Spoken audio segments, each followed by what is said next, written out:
This video will show you how to read a citation and use it to find California and federal statutes. Before we start, let me make clear that this video is not intended to teach you how to cite.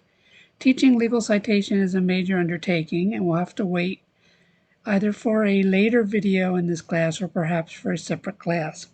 Instead, I'm going to show you how to read a citation and use it to get the book you need off the shelf. A citation is a written reference that tells the reader where he can find the source cited. This is very helpful for researchers because being given citations greatly speeds up the process, at least to get started. Even more importantly, it's critical for convincing a judge to give you the relief you want. Judges want to know that you're not just making it up. They want to be able to go read the sources you're relying on.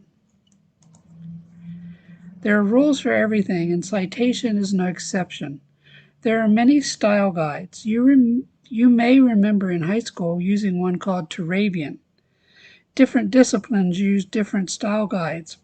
For example, I did 2 master's degrees, and in one I had to use the American Psychological Association style guide, and the other I had to use, I think it was called the American Humanities Association style guide, and that was on top of the style guide I had learned in law school.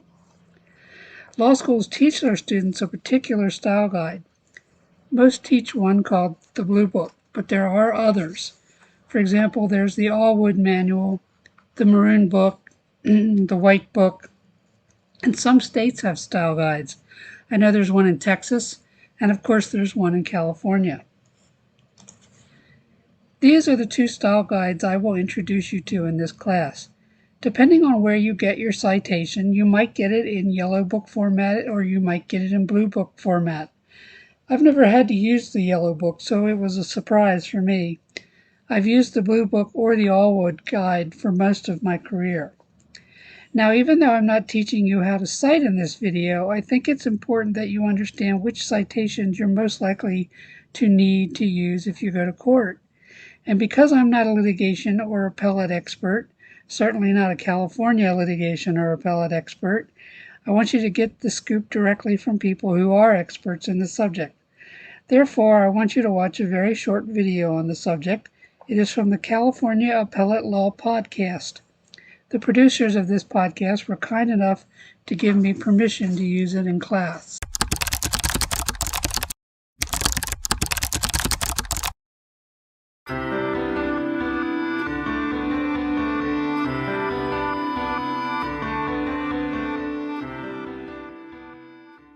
Well, at least let me get you to weigh in on Blue Book versus Yellow Book. What's superior? Well, it's not a matter of what's superior. None of them are superior, right? I mean, legal citation is completely ridiculous. I got to get your opinion on something on the record, Ben. My opinion on the record is if you are drafting a brief for a California appellate court, you should be using the Yellow Book. Now that's not really a stretch. It's in the advisory committee notes to the rules of court that brief writers are encouraged, that's the quote, to abide by the California style manual. So you're a legal, what is it called? A descriptivist. You say what the law is, not what it should be. Yes. But I'm not in a position to do that right now. I think that it would be nice to have a new edition of the Yellow Book because it hasn't been updated in forever, in 20 years. And that's a problem. But, I don't like seeing a Blue Book form in state court. I feel that's jarring. Exactly. It's misplaced. What you're saying is I'm a law student and I only know Blue Book, or I'm a federal lawyer and I only know Blue Book, or it's saying I only learned Blue Book and I'm never going to learn another one. So that's good enough for me. So it's saying I never saw the movie My Cousin Vinny, right? Yeah. You don't mind sticking out like a sore thumb.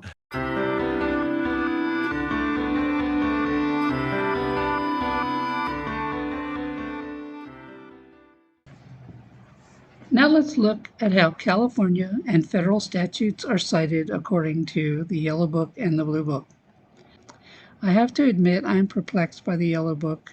I'm glad I don't have to teach you how to cite according to the Yellow Book rules, but I'm sure I can show you enough that you'll be able to decipher a Yellow Book citation and find what you're looking for. On the left are sample cites from the Yellow Book. Let's take a closer look. The first thing you'll notice is that the citations are enclosed in parentheses. Then we have the abbreviation for the specific code. Notice there's no mention of California here. So this is the Business and Professional Code. It's followed by a comma, followed by a section symbol, and then followed by a section number with a period and closed parentheses. So you would go to the Business and Professional Code and find section 16700. At the bottom, we have some sample federal code cites. Remember, the U.S. Code is not organized into name titles like the California codes. It's one large code organized into numbered titles. So here, the first thing after the parentheses is telling you to find Title 7. Then it's telling you which version of the code it's citing, U.S. Code Annotated, U.S. Code Service, followed by a section symbol, followed by the section number with a period and then closed parentheses. Now, if you're looking, say, for Title 7 U.S. Code Annotated Section 5 and you come to the Indio Library, don't worry, we don't have U.S. Code Annotated, but it's going to be the same as Title 7 Section 5 in the U.S. Code Service. Over on the right, we have some sample Bluebook cites, so let's look a little closer at those. First, California. The big difference here, you'll notice, is that it actually says California in the abbreviation. Cal, Business and Professional Code. It is not enclosed in parentheses. Then it's the section symbol, and then the section number you're being cited, followed by a parenthetical that includes two pieces of information: the publisher and the year the volume was published. There are two versions of the California Code to speak of. One is published by West and one is published by Deering, and that's why there are different names in those parentheticals. But again, they're basically the same, so if you have a cite to one, you can go to the other. Down below, we have the federal codes, and again, you'll see Title 7, no parentheses, the abbreviation for the specific code, the section symbol, the section number, and then a parenthetical that includes sometimes a publisher and always a year. The U.S. Code does not include a publisher. That's the official version. The next step is pretty easy.